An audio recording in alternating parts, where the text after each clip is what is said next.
왜 원하지 않는 부위에만 살이 찌거나 빠질까요? 이 다이어트를 하면서도 균형 있게 찌고 빠질 수 있을까요? 불가능합니다.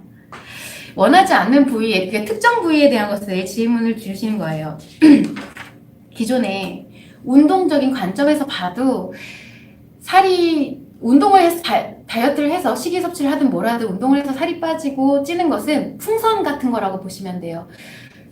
전체가 다 불어나고 다 같이 빠지고 합니다. 내가 만약에 근력 운동을 했어요. 뭐 다리가 좀 하체가 내가 불만족이야 싶어서 그 다리에 대한 근력 운동을 엄청 했어요. 그럼 다리살이 빠지느냐? 안 빠져요. 다리살이 빠지는 게 아니라 이 근육량이 늘어나면서 대사량이 올라가면서 전체적인 대사량에 의해서 전반적인 살이 다 전신의 살이 빠지게 되는 것이고 특정 부위에 한해서 빠지지 않습니다. 자, 그리고 이 특정 부위에 대한 것이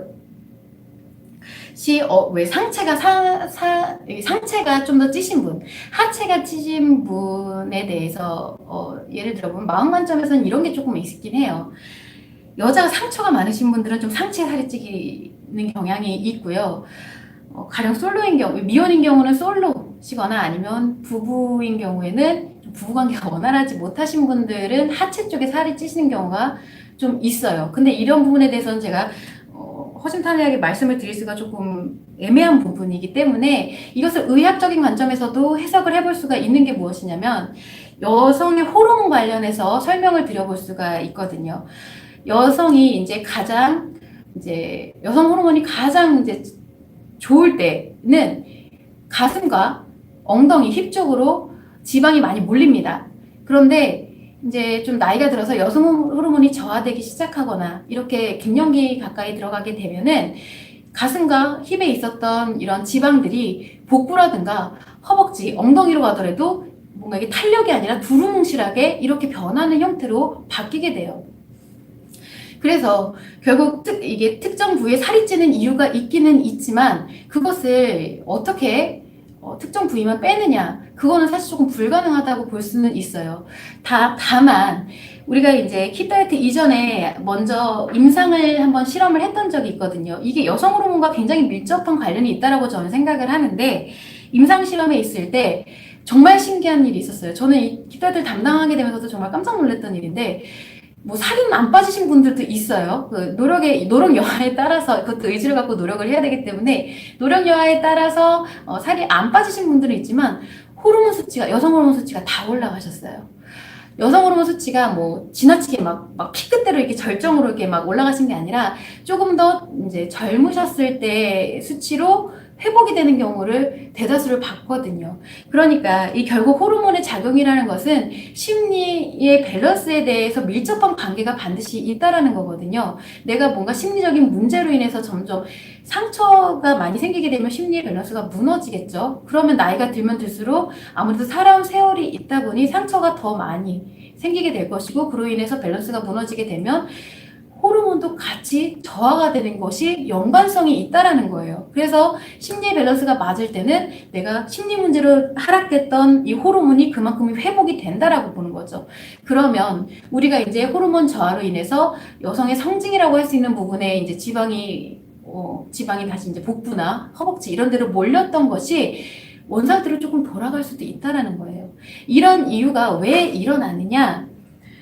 우리가 사실 이건 좀 되게 추상적이라고 생각을 하실 수 있지만 몸이라는 것은 신체라는 것은 결국 마음을 보호하고 마음을 담는 그릇이라고 볼 수가 있거든요. 그래서 이게 어떻게 보면은 내 마음에 따라서 신체가 변화하는 경우가 굉장히 많이 있어요. 우리가 일례로 얼굴에 가장 많이 나타나죠. 어떤 심리 상태이냐에 따라서 얼굴이 많이 변화하게 되고 살아온 삶의 이런 방식에 따라서 얼굴이 많이 변화하게 되는데 그것 때문에 우리가 관상도 볼 수가 있죠. 그래서 관상을 보면 이 사람 대충 어떤 삶을 살았겠구나, 어떤 성격이구나라고 알 수 있는 게 거의 비슷한 맥락이라고 할 수가 있어요. 내가 이제 마음의 작용이라든가 심리의 작용에 따라서 몸이 변화가 반드시 일어날 수가 있다라는 점이죠.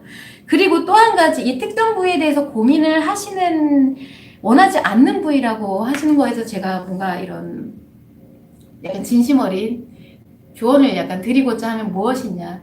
내가 원하지 않는 부위라는 것은 결과적으로 컴플렉스라는 거예요.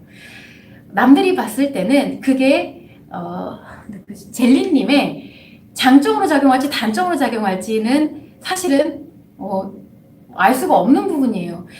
내가 상체는 되게 날씬한데 하체는 굉장히 있어. 그래서 난 이게 진짜 고민이야. 내 컴플렉스야. 그러면 내가 모든 이런 심리적인 문제가 발생했을 때 그것이 이제 외관에 집중이 된다라고 하면 내가 취약하다고 생각하는 부분에 더 집중이 되고 더 컴플렉스가 발생하겠죠. 그럼 그 부분을 볼 때마다 또 상처를 받게 되고 또 심리 문제가 발생하고 그럴수록 더 그 부분이 유독 컴플렉스로 보여지고 계속 반복이 되게 되는 거예요. 그런데 과연 정말 이게 가령 예를 들어서 젤리님의 단점이냐? 매력을 저하시키는 요인이냐? 그건 알 수가 없다라는 거죠. 여성의 매력은 이렇게 외형에 국한돼서 보여지는 것이 아니기 때문에 그래요. 그래서 한 가지 말씀드리고 싶은 것은 이런 부분도 결국 컴플렉스에서 비롯된 상처라든가 뭔가 심리적 문제에서 발생을 하는 것이기 때문에 내가 자존감이 먼저 회복이 된다. 심리의 밸런스를 잡아서 자존감이 회복이 된다라고 하면 아무런 이런 신경을 안 쓰시게 될 수가 있다라는 겁니다. 제가 하체가 굉장히 두꺼워요. 살이 엄청나게 많은데 특정 부위를 뺄 수 있는 방법 딱 하나 있어요. 수술이 있습니다. 제가 주사 진짜 많이 맞아봤고 저 같은 경우는 미니 지방흡입도 해본 적이 있어요. 허벅지에. 그런데 결국은 똑같이 요요가 와서 반복이 됩니다. 그런데 킵 다이어트를 하게 되면서 저는 아직까지 빼야 될 적정 체중이 목표 체중까지 가기에는 거의 10kg 가까이 빼야 되는데 신경이 잘 안 쓰여요. 그러니까 딱히 그것이 이제 제 매력을 손상하거나 아니면 어필하는 부분이라는 생각도 들지 않고 특정 부위가 못나고 어쨌건 그런 거 내가 예쁘다 잘나가 아니라 자신감이 넘치면 내가 예쁘다고 생각을 하지만 여자들 같은 경우는 자존감이 있으면 딱히 상관이 없거든요. 내 외형에 대해서 특정 부위가 어떻더라도. 그래서 그 부분을 참고를 하셔서 먼저 이 심리 문제를 회복을 하고 자존감을 올리시는 게 중요할 것 같다라는 말씀을 드리고 싶습니다. 조금 안타까운 부분인 것 같아요. 이게 사실 엄청난 장점으로 작용을 할 수가 있거든요. 보는 이에 따라서 저 괜찮다라고 생각할 수도 있는 부분이기 때문에 그런 부분 좀 참고를 해주시면 좋을 것 같습니다.